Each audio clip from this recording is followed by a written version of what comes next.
Social science subject ಅನ್ನ ಹೇಗೆ ಈಸಿಯಾಗಿ ಓದೋದು, ಓದಿರ್ತೇನೆ ಆದ್ರೆ ನೆನಪಲ್ಲಿರಲ್ಲ, ಎಕ್ಸಾಮ್ ಅಲ್ಲಿ ಔಟ್ ಆಫ್ ಔಟ್ ತಗೊಳ್ಳೋದು ನಿಮ್ಮ ಗುರಿ ಆಗಿದ್ರೆ ಈ ವಿಡಿಯೋನ ಎಂಡ್ ತನಕ ನೋಡಿ. ಯಾಕಂದ್ರೆ ಇದು ಸೋಷಿಯಲ್ ಸೈನ್ಸ್ ಸಬ್ಜೆಕ್ಟ್ ಅನ್ನ ಈಸಿ ಮಾಡ್ಕೊಡತ್ತೆ. ನಾನು ನಿಮ್ಮ ಪರೀಕ್ಷೆಯ ಶಿಕ್ಷಕ ಆದರ್ಶ್ ಸರ್. ಒಂದು ದೊಡ್ಡ ಮಿಸ್ಟೇಕ್ ಎಲ್ಲಾ ಮಕ್ಕಳು ಮಾಡ್ತೀರಾ, ಏನು? ಟೆಕ್ಸ್ಟ್ ಬುಕ್ ಅನ್ನ ಪದೇ ಪದೇ ಪದೇ ಪದೇ ಓದೋದು. ಇದರಿಂದ ರಿಸಲ್ಟ್ ಏನಾಗತ್ತೆ? I know it but can't right in the exam. ನನಗೆ ಗೊತ್ತು ಗುರು, ಆದ್ರೆ ಎಕ್ಸಾಮ್ ಅಲ್ಲಿ ಬರೀಲಿಕ್ಕೆ ಆಗಲ್ಲ, ಅದರಿಂದ ಮಾರ್ಕ್ಸ್ ಬರಲ್ಲ. ಹೀಗಾಗಿ ಪದೇ ಪದೇ ಓದೋದು ತಪ್ಪು, ಕರೆಕ್ಟ್ ಆಗಿ ಓದೋದು ಇಂಪಾರ್ಟೆಂಟು. ನಾನು ಹೇಳ್ತೇನೆ ಸೋಷಿಯಲ್ ಸೈನ್ಸ್ ಸಬ್ಜೆಕ್ಟ್ ಅನ್ನ ಹೇಗೆ ಕರೆಕ್ಟ್ ಆಗಿ ಓದಬೇಕು ಅಂತ 4 ಸ್ಟೆಪ್ಸ್ ಇರುವಂತಹದ್ದು. ಓಕೆನಾ? First step, read to understand. ಹಾಗಂದ್ರೆ ಏನು? ಸುಮ್ಮನೆ ಓದೋದ್ ಅಲ್ಲ, ಓದೋದಕ್ಕೆ ಒಂದು ಗುರಿ ಅಂತ ಇರಬೇಕು. ನಾನು ಪಾಠ ಮಾಡ್ತಾ ಇದ್ದೇನೆ, ಸುಮ್ಮನೆ ಪಾಠ ಮಾಡ್ತಾ ಇದ್ದೇನೆ ಇಲ್ಲ, ಈ ವಿಡಿಯೋ ಮುಗಿದ ಮೇಲೆ ಮಕ್ಕಳಿಗೆ ಏನಾದ್ರೂ ಸೋಷಿಯಲ್ ಸೈನ್ಸ್ ಹೇಗೆ ಓದಬೇಕು ಅಂತ ಗೊತ್ತಾಗಬೇಕು, ಅದ್ ನನ್ನ ಗುರಿ. ಅದೇ ರೀತಿ ಸೋಷಿಯಲ್ ಸೈನ್ಸ್ ಅಲ್ಲಿ ಏನನ್ನೇ ಓದ್ತಾ ಇದ್ದೀರಾ ಅಂದ್ರು ಅದನ್ನ ತಿಳಿದುಕೊಳ್ಳಿಕ್ಕೆ ಓದಿ. ಸುಮ್ಮನೆ ಓದ್ ಮುಗಿಸ್ಬೇಕು ಕಾಟಾಚಾರಕ್ಕೆ ಅಂತ ಓದೋದ್ ಬೇಡ. ಈ ಪಾಯಿಂಟ್ ನಿಮ್ಗೆ ಗೊತ್ತಾಗಿದ್ರೆ ವಿಡಿಯೋವನ್ನ ಲೈಕ್ ಮಾಡಿ, ಯಾಕಂದ್ರೆ ಇದು ವೆರಿ ಇಂಪಾರ್ಟೆಂಟ್ ಆಗಿರುವಂತಹದ್ದು. ಹೇಗೆ ಅರ್ಥ ಮಾಡ್ಕೊಳ್ತೀರಾ? ಹಿಸ್ಟ್ರಿ, ಇತಿಹಾಸವನ್ನ ಸ್ಟೋರಿ ಫಾರ್ಮ್ಯಾಟ್ ನಲ್ಲಿ ಕಥೆಯ ರೂಪದಲ್ಲಿ ಓದಿ. ಬೇರೆ ಸಬ್ಜೆಕ್ಟ್ಸ್, ಇಕನಾಮಿಕ್ಸ್ ಇರ್ಬೋದು, ಬಿಸ್ನೆಸ್ ಸ್ಟಡೀಸ್, ಇವೆಲ್ಲ ನಮ್ಮ ಜೀವನದಲ್ಲಿ ನಡೀತಾ ಇರುವಂತಹದ್ದೇ. ಹೀಗಾಗಿ ಆದಷ್ಟು ರಿಲೇಟಿಬಿಲಿಟಿ ತಗೊಳ್ಳಿ. ಬ್ಯಾಂಕ್ಸ್ ಇರ್ಬೋದು, ಬೇರೆ ಬೇರೆ ಕಾನ್ಸೆಪ್ಟ್ಸ್ಗಳ ಜೊತೆಗೆ read one topic, understand the concept, don't memorise immediately. ಬರೀ ರಟ್ಟ ಮಾರ್ ಅಂತಾರೆ, ಅದನ್ನ ಮಾಡ್ಲಿಕ್ಕೆ ಹೋಗಬೇಡಿ. ಯಾಕಂದ್ರೆ ಸೋಷಿಯಲ್ ಸೈನ್ಸ್ ಅನ್ನ ನಮ್ಮ ಜೀವನದ ಪ್ರತಿಯೊಂದು ಭಾಗದಲ್ಲಿ ಕಾಣ್ತೇವೆ. ಇದು ನಮಗೆ ಪಾಸ್ಟ್ ನ ಬಗ್ಗೆ, ಹಿಂದಿನ ಬಗ್ಗೆ ಹೇಳ್ಕೊಡತ್ತೆ. ಈಗ ಕರೆಂಟ್ ಅಲ್ಲಿ ಏನಾಗ್ತಾ ಇದೆ ಅದನ್ನೂ ಸಹ ಹೇಳ್ಕೊಡತ್ತೆ. ಅದನ್ನ ನೀವು ಮೆಮರೈಸ್ ಮಾಡ್ತಾ ಕೂತ್ರೆ ಎಷ್ಟು ಮೆಮರೈಸ್ ಮಾಡ್ತೀಯ? ಆಗಲ್ಲ. ಅದಕ್ಕೋಸ್ಕರ ಅರ್ಥ ಮಾಡ್ಕೊಳ್ಬೇಕು. ಸ್ಟೋರಿ ಫಾರ್ಮ್ಯಾಟು ಆದಷ್ಟು ಸರೌಂಡಿಂಗ್ ಏರಿಯಾಸ್ಗಳ ಬಗ್ಗೆ ಆದಷ್ಟು ನಾವು ನೋಡ್ತಾ ಇರಬೇಕು, ಆವಾಗ ಅದು ಅಂಡರ್ಸ್ಟ್ಯಾಂಡ್ ಆಗೇ ಆಗತ್ತೆ. ಓಕೆನಾ? ಈ ಪಾಯಿಂಟು ನಿಮಗೆ ತಿಳಿದಿದೆ ಅಂದ್ರೆ ಎಲ್ರೂ ಸಹ ಕಮೆಂಟ್ ಅಲ್ಲಿ ಏನಂತ ಹಾಕ್ತೀರಾ? ರೀಡ್ ಬೇಡ, ಅಂಡರ್ಸ್ಟ್ಯಾಂಡು ಸಿಕ್ಕಾಪಟ್ಟೆ ದೊಡ್ಡ ವರ್ಡ್ ಆಯ್ತು. ಸ್ಟೆಪ್ 1 ಅಂತ ಹಾಕಿ. ಯಾಕಂದ್ರೆ ಎಲ್ಲಿ ತನಕ ನಾವು ಒಂದು ಸ್ಟೆಪ್ ಅನ್ನ ತೆಗೆದುಕೊಳ್ಳಲ್ವೋ ಅಲ್ಲಿ ತನಕ 2 ಸ್ಟೆಪ್ 3 ಸ್ಟೆಪ್ 4 ಸ್ಟೆಪ್ ತೆಗೆದುಕೊಳ್ಳಿಕ್ಕೂ ಆಗಲ್ಲ. ಸಿಕ್ಕಾಪಟ್ಟೆ ಮುಂದೆ ಬಂದ್ಬಿಟ್ಟೆ. Next step 2, close the book. ಮೊದ್ಲಿಗೆ ಓದ್ತೀರಾ, ಅದಾದ್ಮೇಲೆ ಬುಕ್ ಅನ್ನ ಕ್ಲೋಸ್ ಮಾಡ್ತೀರಾ. ವಿದೌಟ್ ಲುಕಿಂಗ್ ಟೆಕ್ಸ್ಟ್ ಬುಕ್ ಅನ್ನು ಹೇಗೂ ಕ್ಲೋಸ್ ಮಾಡಿದ್ದೀರಾ. Recall the points, say them aloud or write them. If you can't recall you haven't learned it yet. Simple ಫಂಡ ಹೇಳ್ತೇನೆ ಮಗು. ಫಾರ್ ಎಕ್ಸಾಂಪಲ್, ನಾನು ಒಂದು ಕಾನ್ಸೆಪ್ಟ್ ಅನ್ನ ಓದ್ದೆ, ಪೋಸ್ಟ್ ಕಾರ್ಬ್. ಈ ಕಾನ್ಸೆಪ್ಟ್ ಅನ್ನು ಓದ್ದೆ, ಅದಾದ್ಮೇಲೆ ಬುಕ್ ಅನ್ನ ಮುಚ್ತೇನೆ. ಕ್ವಶನ್ ಕೇಳ್ತೇನೆ ನನಗೆ ನಾನೇ,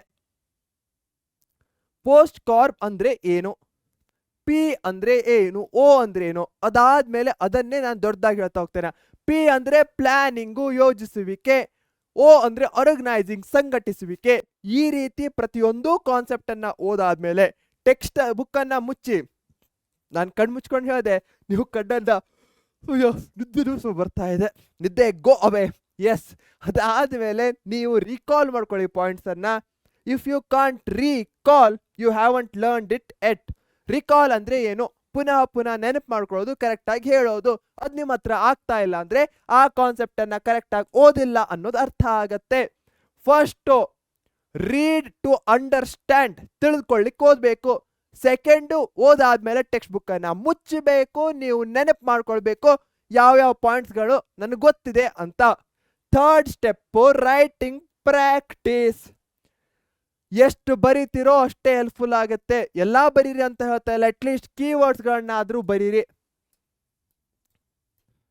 ಮ್ಯಾಪ್ಸು, ಡೇಟ್ಸು, ಟೈಮ್ ಲೈನ್ಸ್ ಇರ್ಬೋದು, previous year questions, 1 mark 2 mark 3 mark 4 mark ಎಲ್ಲವನ್ನೂ ಸಹ ಬರ್ದು ತೆಗೀರಿ.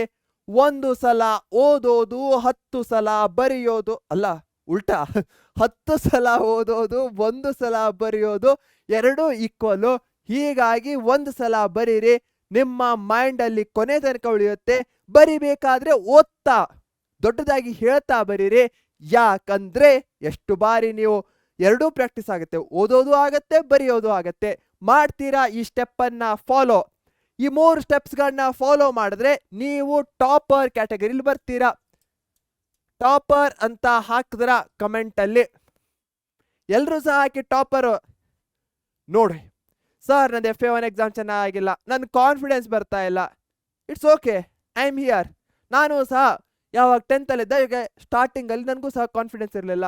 ಬಟ್ ನಾನು ನನ್ನ ಎಫರ್ಟ್ಸ್ಗಳನ್ನ ಹಾಕ್ತಾ ಇದ್ದೆ. ನೀವೇನ್ ಮಾಡ್ಬೇಕು? ಎಫರ್ಟ್ಸ್ಗಳನ್ನ ಹಾಕ್ಬೇಕು. ಜೀವನದಲ್ಲಿ ಬರುತ್ತೆ ಒಂದೊಂದು ಮೂಮೆಂಟ್ಸು, ಏನೂ ಗೊತ್ತಾಗ್ತಾ ಇಲ್ಲ, ಪ್ರೆಷರ್ ಆಗ್ತಾ ಇದೆ, ಚಿಲ್. ಏನೂ ಬೋರ್ಡ್ ಎಕ್ಸಾಮ್ ದೂರ ಇದೆ, ಎಲ್ಲ ನಾವು ಒಳ್ಳೇದೇ ಮಾಡ್ತೇವೆ. ಸುಮ್ಮನೆ ಯೋಚನೆ ಮಾಡೋದು ಬೇಡ. ಟೆನ್ಷನ್ ಅನ್ನ ಬಿಟ್ಟು ಹಾಕೋಣ. ಟೆನ್ಷನ್ ಅನ್ನ ಯಾವಾಗ ತೆಗೆದುಕೊಳ್ಳೋಣ? ಪೆನ್ಷನ್ ಆದ್ಮೇಲೆ. ಇನ್ನು ಪೆನ್ಷನ್ ಬರ್ಲಿಕ್ಕೆ ಲೇಟ್ ಇದೆ, ಸೊ ಅಲ್ಲಿ ತನಕ ನಗ್ತಾ ಇರಬೇಕು, ನಾನು ಹೇಳ್ತಾ ಇರೋದನ್ನ ಕೇಳ್ತಾ ಇರಬೇಕು, ಅಂಡ್ ಲೈಫ್ ಅನ್ನ ನಗ್ತಾ ಎದುರಿಸ್ಬೇಕು. ಓಕೆನಾ? ನಗಿ ಹೀ ಅಂತ. Yes. Step 4, revise smartly. Same day, after 2 days, after 1 week. ಇದು ನಿಮ್ಮನ್ನ ರ್ಯಾಂಕರ್ ಆಗಿ ಮಾಡತ್ತೆ.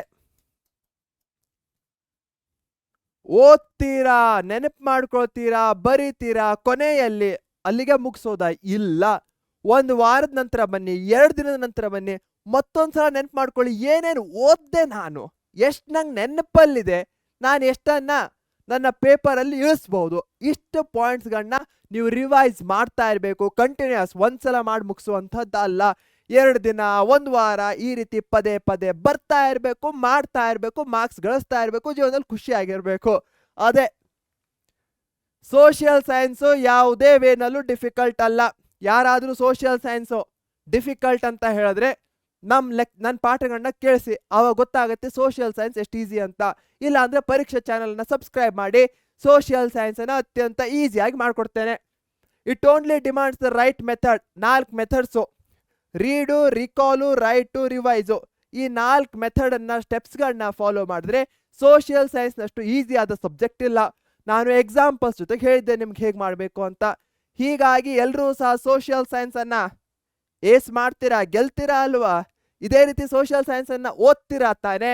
ಹಾಗಾದರೆ ನಿಮಗೆ ನಾನು ಇಷ್ಟ ಆಗಿದ್ದೇನೆ ಅಥವಾ ಸೋಷಿಯಲ್ ಸೈನ್ಸ್ ಇಷ್ಟ ಅಂದರೆ ಕಮೆಂಟಲ್ಲಿ ಎಸ್ ಎಸ್ ಅಂತ ಹಾಕಿ.